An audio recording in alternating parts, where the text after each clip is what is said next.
Naam, habari za wakati huu, karibu tena. Ni wakati mwingine tunakutana hapa, tuendelee kuhabarishana taarifa mbalimbali.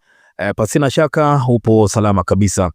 Nchini Nepal tumeshuhudia maandamano makubwa yakitokea huko, ambapo vijana wa Gen Z, Generation Z wamekiwasha kwelikweli. Viongozi wamepigwa, lakini pia nyumba za viongozi kuchomwa moto, bunge kuchomwa moto, na mali nyingi mno za serikali zikiharibiwa kutokana na sababu mbalimbali. Na sababu ambazo zimepelekea maandamano kutokea huko Nepal na video kusambaa duniani kote ni sababu nyingi mno. Kwanza ni kuzuia mitandao ya kijamii, yani social media ban.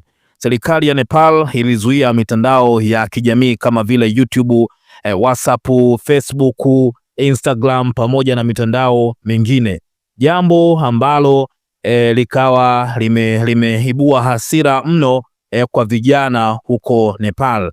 Lakini pia sababu ya kuzuia mitandao ya kijamii ilikuwa ni kwa madai ya kwamba ni kuwashinikiza vijana watumie sheria mpya ya usajili na udhibiti wa maudhui, yani vijana ambao wanafanya biashara au wanatumia mitandao ya kijamii kuendesha biashara zao, lakini pia wengine wakitumia mitandao ya kijamii kama kazi kwao, kama vile mtu anajiajiri, anakuwa na media yake, anafanya kazi YouTube na mambo mengine. Sasa jambo hilo likachochea hasira kubwa miongoni mwa vijana ambao walikuwa wanaona hatua hiyo kama ukiukwaji wa uhuru wa vijana kujieleza. Lakini pia sababu nyingine ilikuwa ni ufisadi na ukosefu wa uwajibikaji wa viongozi. Lakini pia sababu nyingine ilikuwa ni ukosefu wa fursa za kiuchumi kwa vijana. Vijana hawana ajira. Lakini pia nyingine ilikuwa ni harakati za vijana Gen Z kuwa sauti ya mabadiliko. Hapa tunasema kwamba vijana, unapozungumzia Gen Z, imezoeleka kwamba ni vijana wale ambao ni kuanzia miaka ya 2000. Vijana wanaona kwamba hawawezi kusubiri tena, muda wa mabadiliko kufanyika ni sasa. Walitumia mitandao ya kijamii na njia za kidigitali kuandaa maandamano, kusambaza ujumbe, kuonyesha upande mwingine wa mambo. Mtazamo wao ulikuwa unalenga sana kutaka serikali ambayo inaweza kuwahusisha, kuwajibika na kuwa ya uwazi vijana hawa Gen Z. Lakini pia sababu nyingine kubwa ilikuwa ni maisha ya watoto wa viongozi, namna ambavyo wanaishi maisha mazuri, wanaposti magari ya fedha kubwa mno. Mtoto wa kiongozi anaposti gari yenye thamani ya zaidi ya bilioni 3, mabilioni ya pesa, jambo ambalo vijana wakaona pesa za serikali au za umma, kodi za wananchi zinatumika vibaya. Basi vijana wakaamua kukiwasha kweli kweli. Bishop Bagonza ameandika mambo mazito mno kufuatia hiki ambacho kimetokea Nepal, kwamba pia hata Tanzania kinaweza kutokea, huku akitahadharisha mambo mazito mno. Wakati Bishop Bagonza akiandika mambo mazito, serikali kupitia msemaji mkuu wa serikali wametoa taarifa au tamko kuacha kusambaza video ambazo kwa namna moja ama nyingine zinahamasisha vijana kufanya maandamano. Nikukumbushe kwamba tarehe 29 mwanaharakati Mange amekuwa akitangaza kwamba yatafanyika maandamano makubwa mno Tanzania kupinga serikali iliyopo, lakini pia sio kupinga tu serikali iliyopo, kutaka katiba mpya iweze kupatikana. Siku hiyo pia Tanzania itakuwa inafanya uchaguzi mkuu. Kwa hiyo hapo polisi wale wa kuzuia maandamano wataamua sasa mambo mawili: kusimamia uchaguzi au wawazuie watu wasitoke ndani kwenda kuandamana.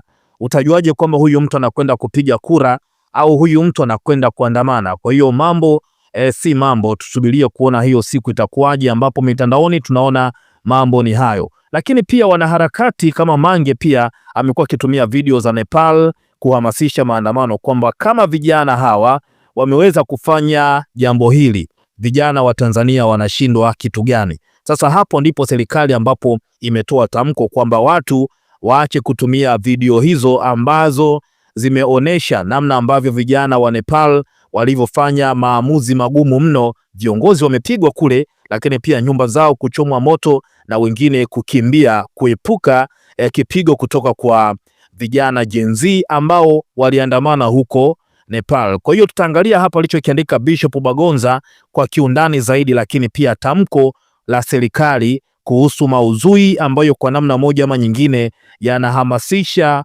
kutenda kinyume na sheria za Jamhuri ya Muungano wa Tanzania. Tuanze hapa na hiki ambacho amekiandika Bishop Lwakalinda Bagonza kuhusu kile ambacho kimetokea Nepal. Kupitia mitandao yake ya kijamii kama kawaida, Bishop Bagonza ameanza kwanza kwa kuweka kichwa ambacho kinasomeka kama nchi ya Nepal, kichuguu kilichogeuka mlima wa volkano.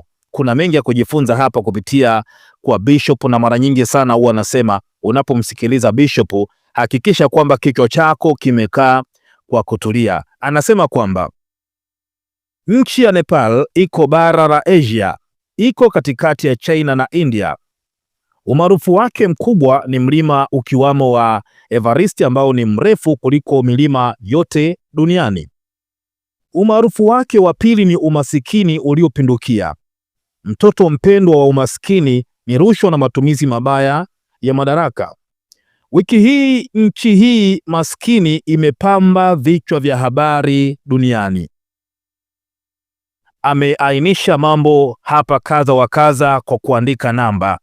Namba moja, mwaka 1997 nikiwa mwanafunzi wa mwaka wa pili wa shahada ya uzamili au masters katika chuo kikuu cha Wartburg Dubuque Lower USA, nilitembelea nchi ya Nepal.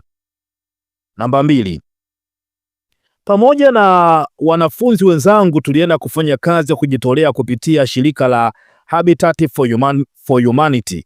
Kwa miezi mitatu tulijenga nyumba kwa ajili ya watu masikini wasio na makazi au wenye makazi duni. Namba tatu, watu wa Nepal ni wapole, wema, wakarimu, waoga na wenye aibu. Baadhi yao tulipotaka kuwalipa kwa huduma nzuri walizotupatia kwenye kambi yetu walikuwa wanakataa pamoja na umasikini wao.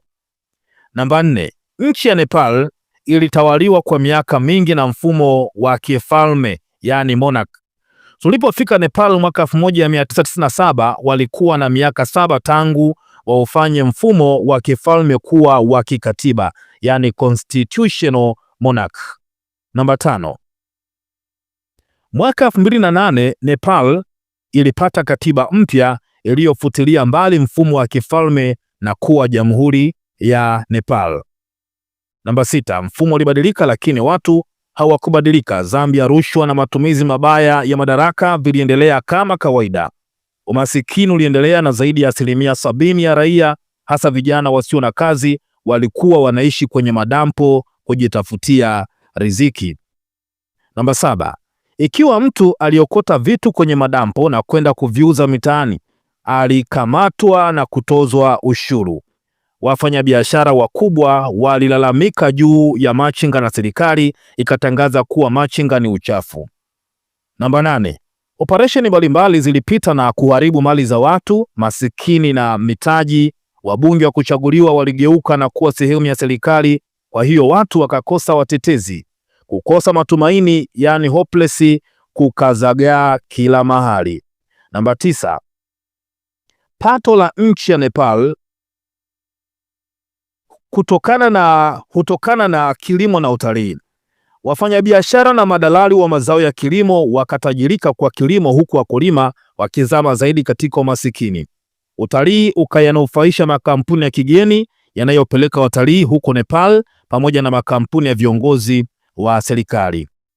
Namba 10, kutokana na hayo hapo juu, nchi iliyokuwa kama kichuguu kilichotulia kisichotoa hata kumbikumbi wala uyoga poli ikageuka kuwa mlima wa volkano uliolipuka juzi na kuleta maafa makubwa. Hatua waliochukua wananchi wa Nepal haiondoi umaskini wao, lakini inatufanya sisi tuitafiti Nepal.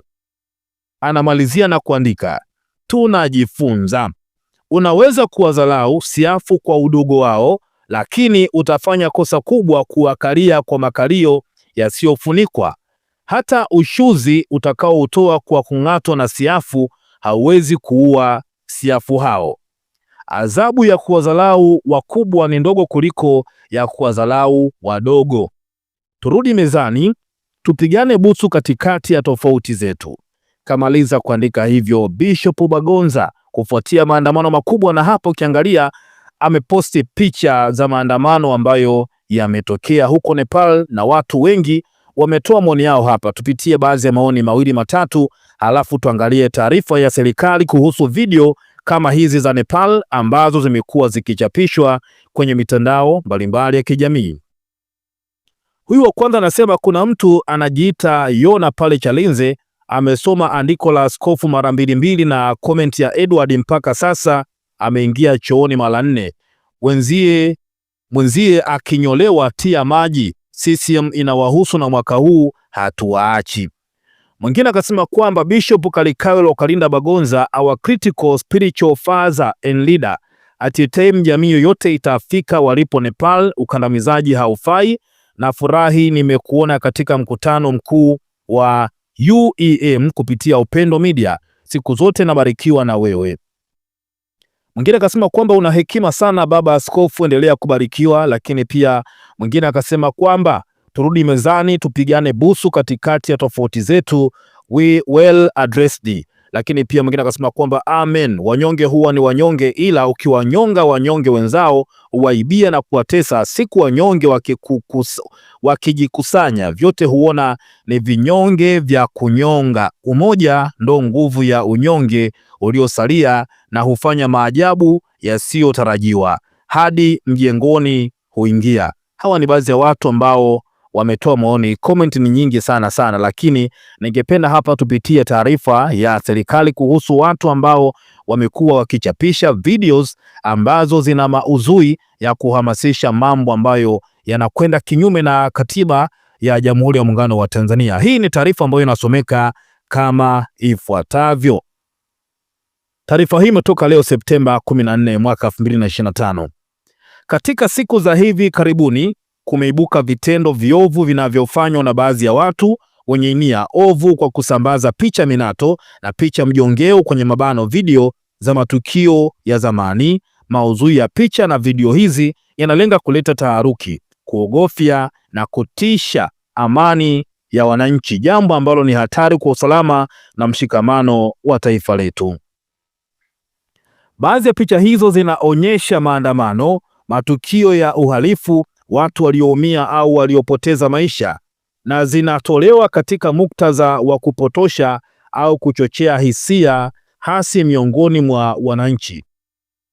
Vitendo hivi ni kinyume na kifungu cha 54 cha sheria ya huduma za habari sura ya 229 toleo la mwaka 2023, kifungu cha 16 cha sheria ya makosa ya mtandao sura ya 443 toleo la 2023 na aya ya 10 ya jedwali la kanuni za maudhui mtandaoni chini ya tangazo la serikali namba 538 ambalo lilichapishwa tarehe 17 Julai mwaka 2020 kama ilivyofanyiwa marekebisho.